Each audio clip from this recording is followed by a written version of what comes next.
What good would he wish for you to happen?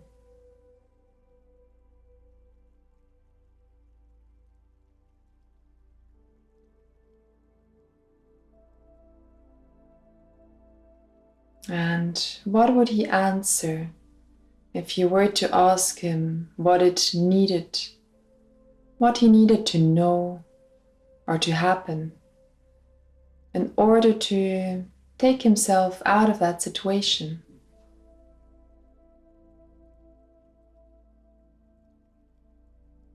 Always lovingly observing, listening to those answers, not interrupting, not judging, just acknowledging.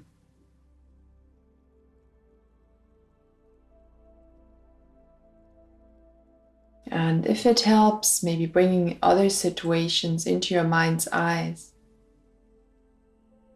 Other situations where that inner critic came up.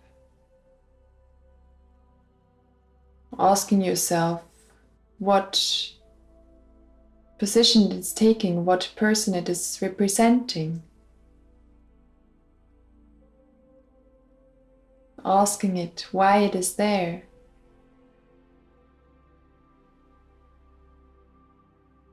What the intention is about that inner critic showing up. What he needed to take himself out of that situation.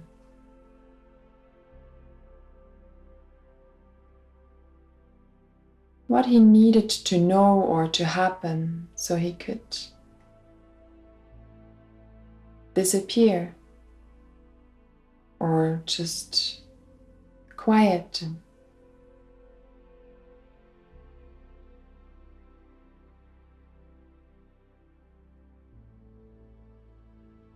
And asking that inner critic any other questions that are popping up. It is now the time, because you're sitting there face to face, both respecting each other, both listening to each other, both letting the other speak, both respecting the answers.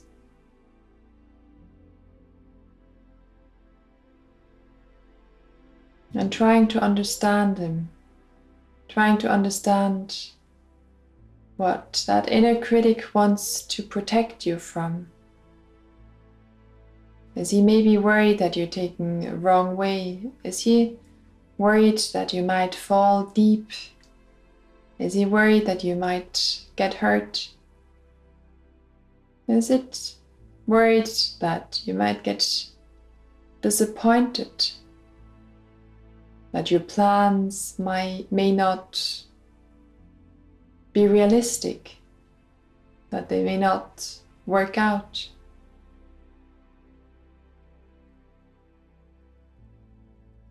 Really tuning into that voice of that inner critic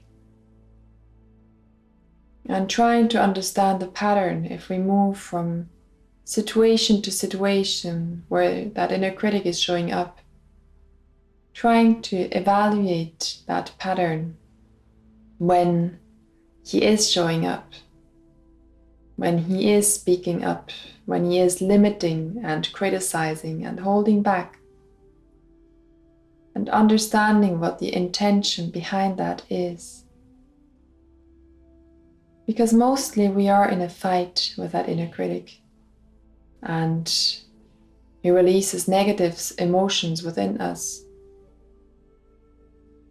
But if we were just to listen and if we were just to understand and to source out where that inner critic came up or where it is taking its justification from, why he thinks that it's right for him to be there,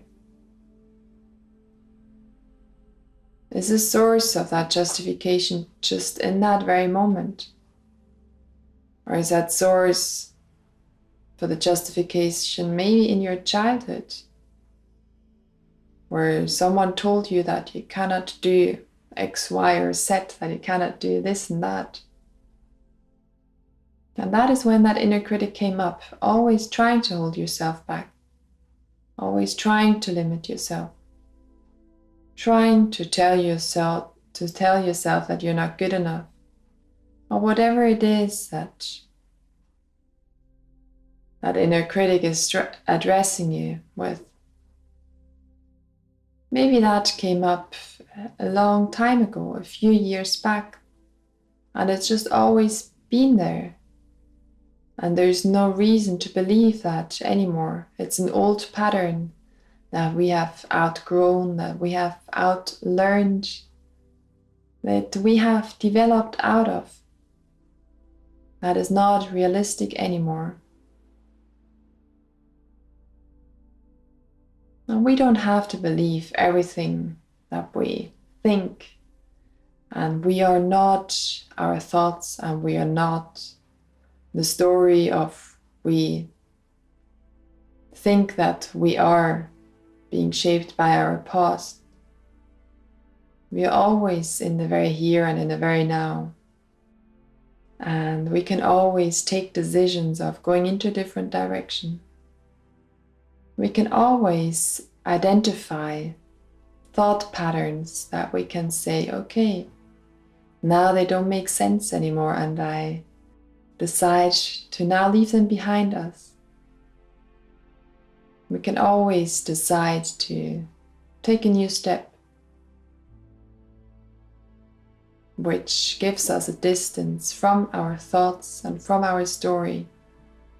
Not having to hold on to pictures, not having to hold on to beliefs, not having to hold on to those inner critics, but to face them, to challenge them, to ask them why they're there, and to ask them for their justification, and to make sure that you will be fine. When they just disappear, that you will be good by yourself, and to make sure that you can always come back to them once a situation gets too edgy and you need some protection, when you need someone nagging a bit in your head with another opinion, when you need someone to hold you back a little bit.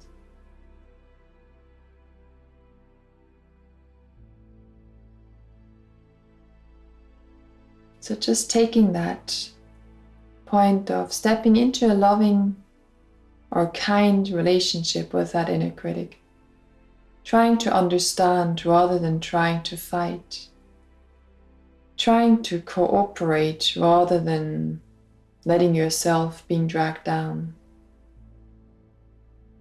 trying to evaluate rather than just taking everything for granted.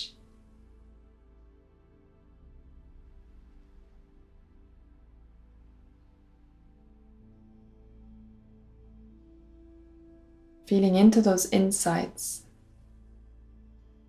feeling into if you're ready to let go of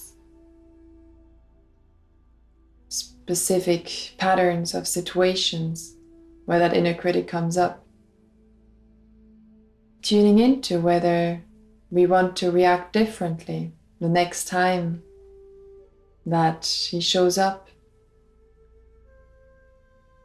Setting an intention of how we want to react, of how curious we want to be when he shows up, of what questions that we want to ask. And tuning into how it feels of just being in peace with it, of not having to fight, of just being able to communicate, of being able to ask questions, to speak, and to equally listen.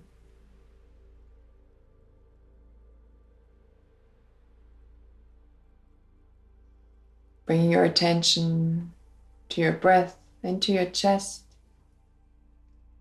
feeling that rising and falling off your chest,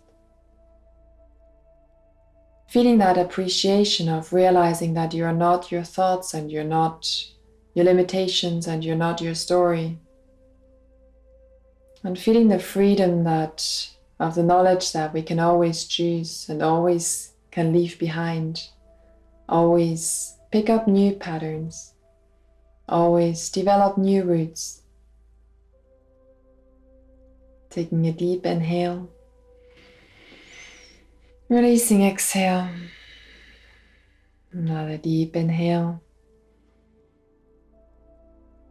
And a very releasing exhale. Tuning your awareness into the space around you.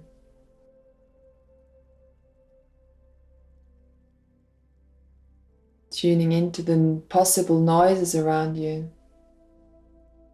Into the touch of the air touching your skin.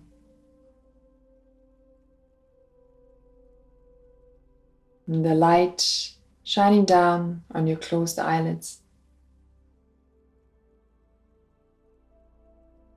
And with deepening our breath, gently wiggling our toes a tiny bit, moving our fingers,